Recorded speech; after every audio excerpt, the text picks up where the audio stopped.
వారి రుణములను కూడా మనము క్షమించాలి. సందేహింపక కనికరము చూపాలి. అగ్నిలో నుండి లాగినట్టు వారిని రక్షించి శరీర సంబంధమైన అపవిత్రమైన ప్రవర్తనకు ఏమాత్రము నొచ్చుకొనక దాన్ని సహించి భయముతో కొందరిని కరుణించమనను. అపవిత్రమైన అపవిత్రమైన ఆత్మను నుండి రక్షించి కొందరిని సందేహింపక రక్షించమని చెప్తున్నాడు. రక్షణ మనం ఎలాగైతే కొనుగొని ఉన్నామో అలాగే మన తోటి వారికి కూడా అందించమని చెప్తున్నాడు.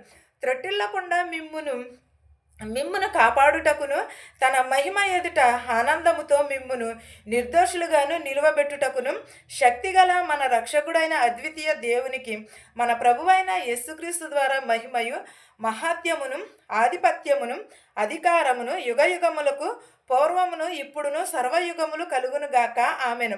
మనం ఏం చేయాలి? త్రొట్టిల్లకుండా మిమ్మును కాపాడుటకును తన మహిమను ఎదుట ఆనందంతో మిమ్మును నిర్దోషులుగా నిలువబెట్టుకోమని అన్నాడు. ఎలాగ మనం త్రొట్టిల్లిపోకుండా దేవుడిని కాచి కాపాడమని అడగాలి. తన మహిమ ఎదుట ఆనందంతో నిర్దోషులుగా నిలవబెట్టుకోమని అడగాలి.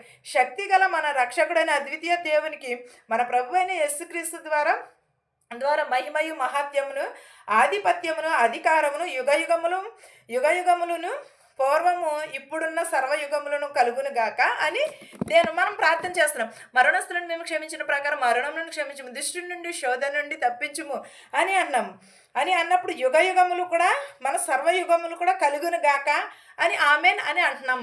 మనం ఇవన్నీ కూడా ఎప్పుడు మన ప్రార్థన చేసుకున్నప్పుడు ఇవన్నీ కూడా వస్తూ ఉంటాయి. మన శోధల నుంచి తప్పించమని, వేదల నుంచి, అబద్ధముల నుంచి తప్పించమని, అగ్నిగుండంలో పడిన వారిని రక్షించుటకు మాకు సహాయం చేయమని ఇవి అన్నీ కూడా దేవునిని అడుగుచూ ఉన్నాము. అడిగినప్పుడు మనం అవన్నీ పొందుచున్నామనే కదా నమ్ముచున్నాము. ఒకవేళ మనం నమ్మట్లేదంటారు, మహిమ ప్రభావమును మనకి ఇమ్మని అడుగుచున్నాము. అలాంటినప్పుడు యోధా కూడా అదే